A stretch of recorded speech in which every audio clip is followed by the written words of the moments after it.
Assalamualaikum dan salam sejahtera, kembali lagi bersama dengan saya di Tengkuruk Channel. Jadi guys, pada kalian yang menonton video ini, walau di mana juga kalian berada, pada kali ini kita masih lagi membahaskan tentang kekuatan pasukan Timnas Indonesia.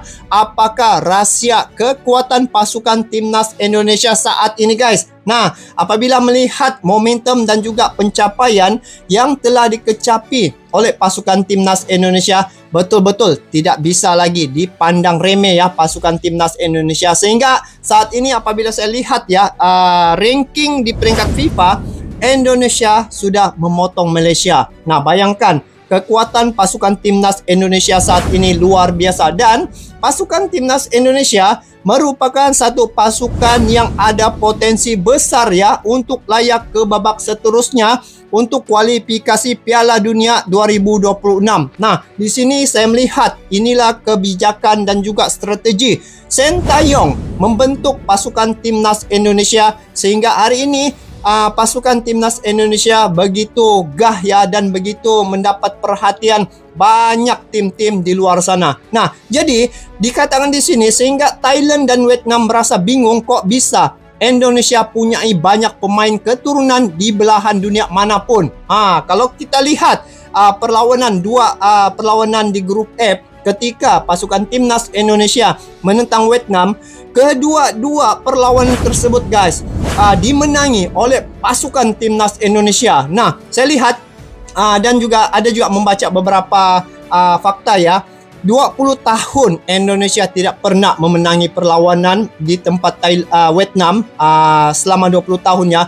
Tetapi akhirnya baru-baru ini Timnas Indonesia telah mengalahkan pasukan Vietnam dan juga di kandang Indonesia Blavsa juga. Jadi ini bermakna kedua-dua perlawanan itu dimenangi oleh pasukan Timnas Indonesia tanpa memberi peluang walau satu jaringan pun di pihak Vietnam. Nah, jadi guys, sehingga dikatakan Thailand, Vietnam bingung kok bisa Indonesia punya banyak pemain keturunan di belahan dunia manapun. Jadi kita lihat di sini apakah rahsia Sintayong sehingga akan menjadikan pasukan Timnas Indonesia itu berada di level yang saat ini boleh dibanggakan lah oleh semua peminat-peminat pasukan Timnas Indonesia. Jadi ayo kita saksikan klip video ini. Jom.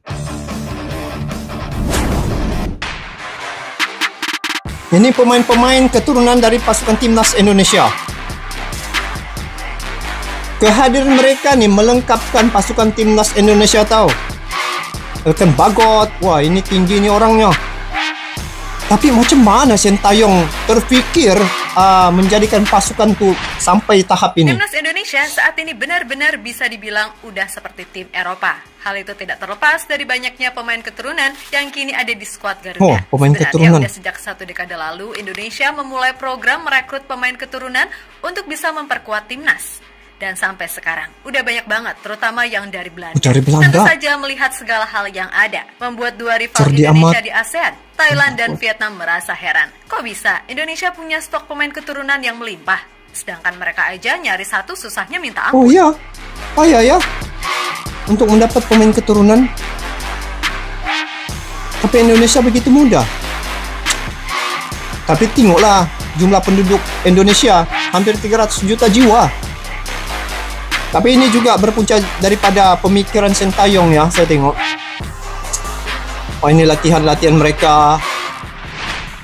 Dengan masuknya para pemain keturunan, tentu saja membuat nama Indonesia kini beneran diperhitungkan. Terlebih, banyak dari pemain keturunan di era sekarang yang berusia muda. Di mana artinya, ini sekalian menjadi investasi jangka panjang buat generasi timnas Indonesia ke depannya. Betul. Yang mana diharapkan dalam 5-7 tahun ke depan, Indonesia punya generasi emas yang bisa berbicara banyak di level Asia, atau syukur-syukur bisa menembus level dunia. Karena pada dasarnya, pemain keturunan yang masuk adalah mereka yang benar-benar punya kualitas serta potensi. Tapi saat ini kan sekarang dalam kualifikasi Piala Dunia 2026, mereka sudah menampakkan kelebihan yang ada pada pasukan Timnas Indonesia. Nah, sebagaimana kita tahu juga, kalau Indonesia punya banyak sekali pemain keturunan yang tersebar di berbagai belahan dunia. Dan dari semua negara, jelas Belanda lah adalah yang paling terbanyak. Belanda jika dihitung-hitung lagi, ya? Emang ada banyak sekali pemain asal negeri kincir angin yang akhirnya menjadi WNI, baik itu murni naturalisasi atau keturunan yang punya darah Indonesia. Di era sebelumnya, udah banyak pemain asal Belanda yang akhirnya kini menjadi WNI. Antara lain adalah Stefano Lillipali, Mark Klok, Ezra Walian, Belanda, Rafael Maitimo, Sergio Van Dijk, Tony Chusel, Diego Michels, Robert Banaran, Johnny Van Boekering, Irfan Bahdim, Kim Jeffrey Kurniawan, dan lain sebagainya. Itu pemain-pemain keturunan yang ada di timnas Indonesia. Tapi tidak heran lah. Kalau saya tidak heran, sebab Indonesia kan pernah dijajah oleh Belanda hampir 350 tahun. Yap, tak bisa dipungkiri kalau Belanda memang menjadi tujuan favorit program naturalisasi dalam sepak bola Indonesia. Dengan kata lain, Belanda menjadi negara penyumbang naturalisasi pemain naturalisasi buat Indonesia. Hubungan sejarah yang erat antara Indonesia dan Belanda menjadi penyebab utamanya. Sebagaimana diketahui, Indonesia sendiri pernah dikuasai oleh pemerintah kolonialisme Belanda. Eksistensi orang-orang Belanda di Indonesia terbilang cukup lama. Sebelum masa kolonialisme, terhitung lebih dari 3 abad orang-orang Belanda sudah ada di negeri yang kini dikenal sebagai Indonesia. Kondisi itulah yang menyebabkan banyaknya orang-orang keturunan silang yang berdarah Belanda Indonesia. Dan dari banyaknya orang-orang keturunan tersebut, tak sedikit di antaranya yang menjadi pesepak bola di zaman modern ini.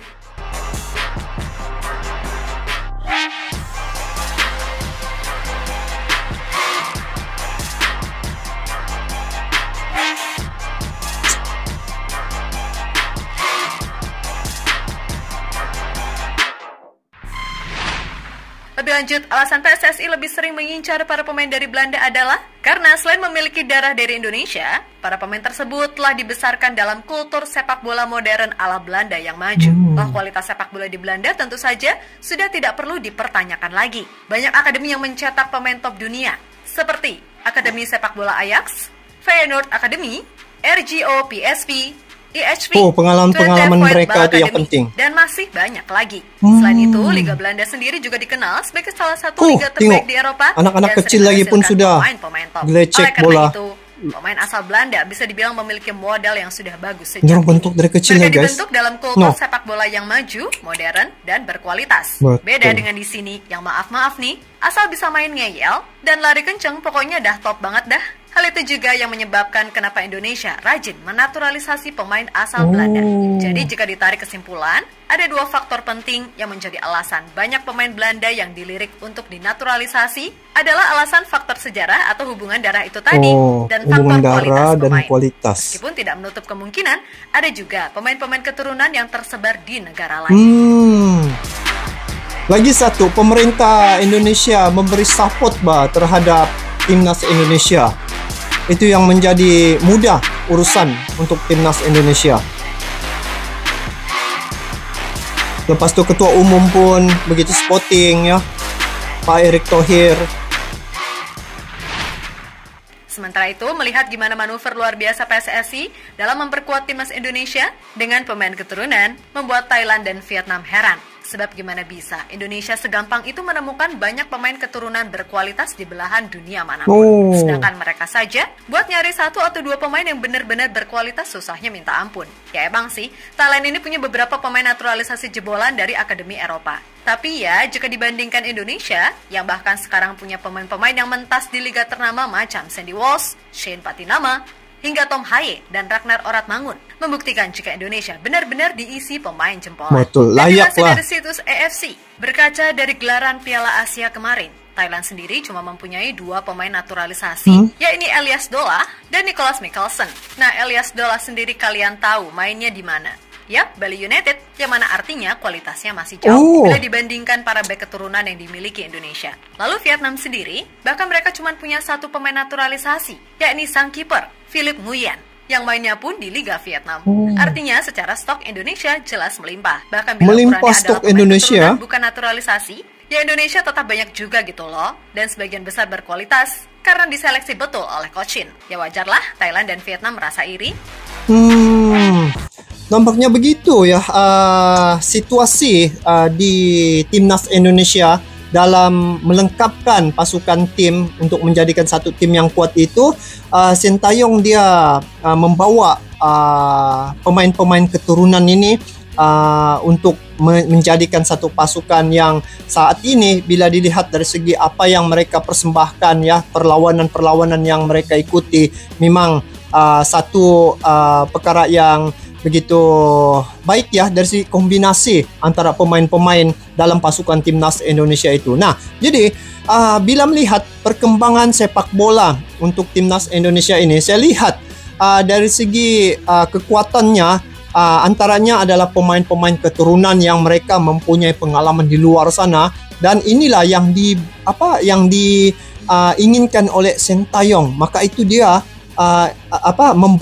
mengambil pemain-pemain keturunan ini untuk diserapkan dalam pasukan timnas Indonesia, dan juga proses naturalisasi untuk timnas Indonesia. Dan kalau dikira dan dilihat sejarah sebelum ini ya, Indonesia memang tidak dinafikan dia punya pemain-pemain keturunan ini memang banyak di luar negara. Karena sejak zaman Belanda ya menjajah Indonesia hampir 350 tahun. Bayangkan begitu lama, sudah pastinya ada proses pernikahan di situ. Jadi apabila berpindah balik ke Belanda, jadi di situ kelahiran anak-anak inilah yang mempunyai satu bakat ya, yang mana Belanda ini salah satu negara yang dari segi sepak bolanya memang mantap ya.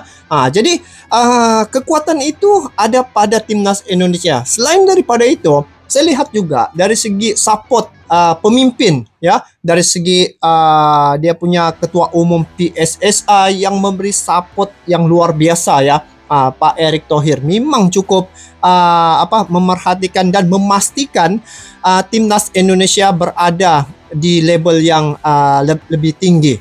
Itu sehingga kan di Kalimantan ada dijadikan sana satu training center untuk bola sepak, dan Pak Jokowi ataupun presiden ketua ataupun kepala negara Indonesia turut juga memberi support yang luar biasa. Jadi kerjasama inilah yang menjadi kekuatan dan juga menjadi satu kebanggaan jugalah apabila timnas Indonesia memberi result yang baik pada perlawanan sebelum ini. Dan akhirnya timnas Indonesia saat ini mulai digeruni ya, dan juga dia sudah naik ranking. Malah dia telah memotong ranking di peringkat FIFA. Malaysia telah dipotong sudah oleh pasukan timnas Indonesia. Nah, jadi inilah yang saya nampak keunikan, kekuatan yang terdapat pada pasukan timnas Indonesia.